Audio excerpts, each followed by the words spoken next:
नमस्कार दोस्तों, संधि टॉपिक की हमारी थर्ड और लास्ट क्लास है। लास्ट दो क्लासेस में हम स्वर संधि के बारे में पढ़ चुके हैं, व्यंजन संधि के कुछ नियम पढ़ चुके हैं और व्यंजन संधि के कुछ नियमों को हम आज पढ़ेंगे।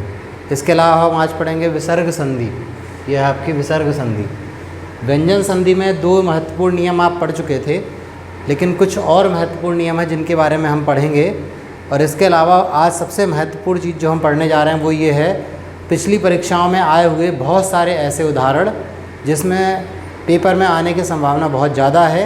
अगर आप सारी संधियां याद नहीं भी कर पाते हो और इन सारे एग्जाम्पल्स को याद करके जाते हो तो आपके नंबर सही होने के, एग्ज़ाम में क्वेश्चन सही होने की संभावना बहुत अधिक है।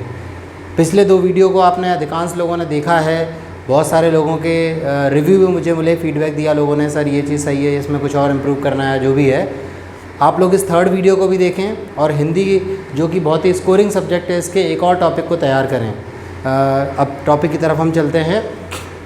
व्यंजन संधि का हमारा जो तीसरा नियम है वो ये है कि यदि त या दा के बाद, ता तलवार और दा दवात के बाद यदि जा आए, जा से जयंत, तो फिर ता या दा की जगह पे ज हो जाता है। ता आधा था, दा भी आधा था। अगर आधा ता या आधा दा आता है तो इनकी जगह पे आधा जा हो जाएगा। जैसे कि उत प्लस ज्वल बराबर उज्ज्वल। यहाँ पे ये ता था, इस ता की जगह पे हो गया आधा जा और ये ज्वल, उज्ज्वल। व्यंजन संधि का अगला नियम है, यदि ता या दा के बाद टा या ठा आए। ता या दा कैसा? हलंत वाला। ता या दा के बाद टा या ठा आए तो इस ता या दा की जगह पे टा हो जाता है, आधा टा, हलंत वाला। जैसे तत् प्लस टीका, तो इस ता की जगह पे क्या हो गया? ट। कैसा? हलंत वाला। तट टीका, तत् प्लस टीका बराबर तट टीका, मतलब इसकी जगह पे ये हो गया। अगला जो नियम है व्यंजन संधि का वो ये है, यदि ता या दा के बाद ला आता है। ता या दा कैसा? फिर से हलंत वाला। ला आता है तो इस ता या दा की जगह पे आधा ला हो जाएगा, हलंत वाला ला। जैसे उत प्लस लेख बराबर उल्लेख। इस ता की जगह पे ये आधा ला हो गया, ता की जगह पे आधा ला। ये कुछ महत्वपूर्ण नियम थे व्यंजन संधि के, जिनको आप एटलीस्ट एक बार ज़रूर देख लें। इनसे बहुत सारे एग्जाम्पल्स बनते हैं। फिर अगली संधि है हमारी विसर्ग संधि।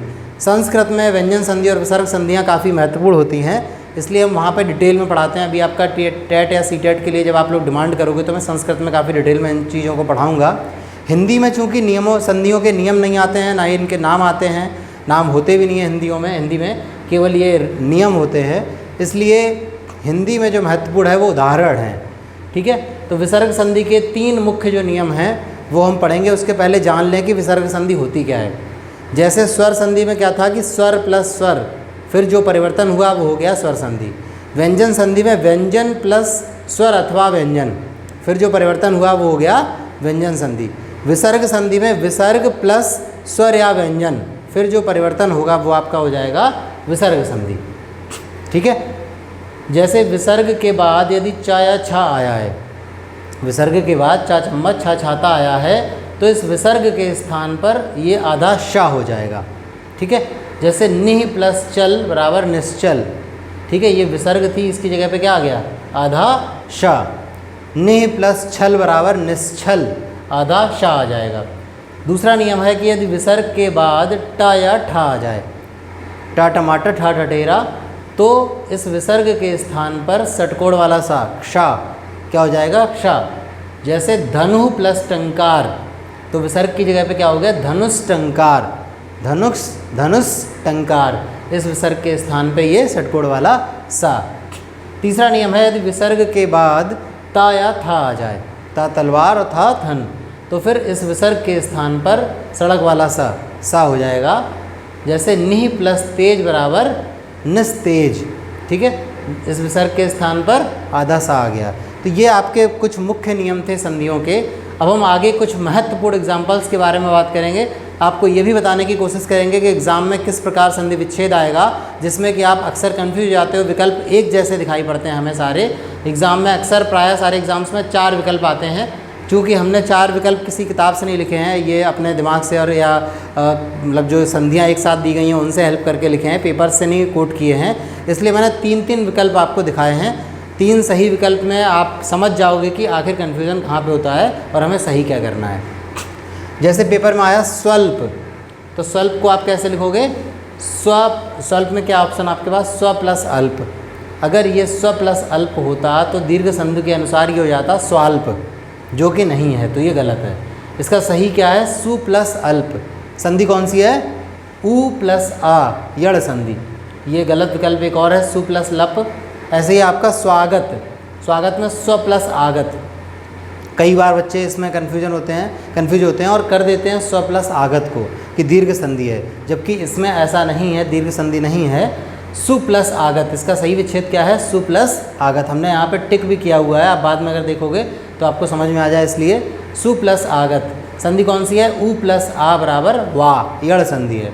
स्वा प्लस गत गलत जवाब। मात्रा प्लस नंद, ठीक है, तो ये आपका मात्रा प्लस नंद, ये गलत है आपका। ये त्रा प्लस नंद, ये संधि नहीं बनी कोई भी, ये गलत है। फिर एक और मात्र प्लस आनंद, ये त्रा है, तो ये वाला भी आपका गलत है। फिर ये क्या है? मात्रानंद, मातृ प्लस आनंद, तो ये क्या हो गया? ऋ प्लस आ, तो यहाँ पे हो गया या रा ला, या रा वा ला किस में होते हैं? यड़ संधि में, तो यहाँ पे भी क्या हो गई? यड़, रा निकल रहा है, ठीक है। फिर है नायिका, ये बहुत इंपॉर्टेंट है। अयादि संधि में ये एग्जाम्पल्स बहुत इंपॉर्टेंट होते हैं, बहुत ज़्यादा आते हैं। कई बार बच्चे नायिका का क्या कर देते हैं? ना प्लस अका, जो कि गलत है। नई प्लस ई का भी गलत है, क्योंकि नई प्लस ई का संधि होती ना ई का, यहाँ पे बड़ी ई की मात्रा। अगर ये बड़ी ई की मात्रा है तो ये बड़ी ई की मात्रा यहाँ पे गई होती, लेकिन ऐसा नहीं है। नई प्लस इका, तो छोटी ई की मात्रा है, यहाँ पे छोटी ई की मात्रा गई है। यड़ संधि पढ़ाते समय मैंने डिटेल में आपको बताया भी था, तो इसका सही विच्छेद है नई प्लस इका। अगला है सच्चिदानंद, मोस्ट इंपॉर्टेंट, ये भी बहुत आता है। तो इसका सही विच्छेद क्या है? सत प्लस चित्त प्लस आनंद। यहाँ पे है आपकी व्यंजन संधि, सत प्लस चित्त प्लस आनंद, ठीक है। तो ये सच्चिदानंद व्यंजन संधि है, सत प्लस चिदानंद। कई बार विच्छेद क्या दिया रहता है? सत प्लस चिदानंद, जो कि गलत है। अनुच्छेद कैसे करोगे आप? अनु प्लस छेद। सही विच्छेद क्या है? अनु प्लस छेद। ये चा वर्ड जो है वो एक्स्ट्रा आ जाता है इसमें, व्यंजन। कई बार आपको विच्छेद में लिखा होगा अनुच प्लस छेद, ये भी गलत है। अनुह प्लस छेद, ये भी गलत है। विसर्ग संधि नहीं है यहाँ पे, यहाँ व्यंजन संधि है। सही जवाब है अनु प्लस छेद, ठीक है। अगला है आपका उद्भव, उत प्लस भव। सही विच्छेद क्या है? उत प्लस भव। कई बार पेपर में उद प्लस भव दिया रहता है, गलत जवाब। उद प्लस अभव बिल्कुल ही गलत है। उत प्लस भव और व्यंजन संधि है यहाँ पे। उल्लंघन, तो इसका उल प्लस लंघन, गलत जवाब। उत प्लस लंघन, ये आपका सही जवाब है, ऊपर टिक किया हुआ है मैंने, व्यंजन संधि है इसमें। और उल्ल प्लस अंघन, ये तो बिल्कुल गलत है, ठीक है। फिर कुछ और विच्छेद देखते हैं, जैसे आच्छादन, तो इसका हो जाएगा आ प्लस छादन। उद्दंड, उत प्लस दंड, इसमें विसर्ग व्यंजन संधि है। अब ये अधिकांश में व्यंजन है, विसर्ग संधि है। उद्दंड, उत प्लस दंड।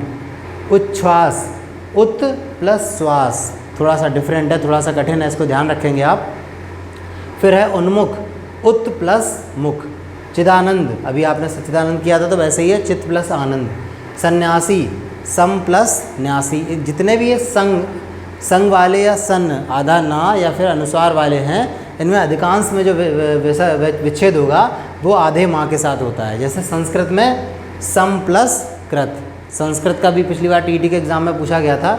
फिर जगन्नाथ, जगत प्लस नाथ। सद्भावना, सत प्लस भावना, सभी में व्यंजन संधि है अभी तक। संसार, इसी संस्कृत की तरह है, सम प्लस सार।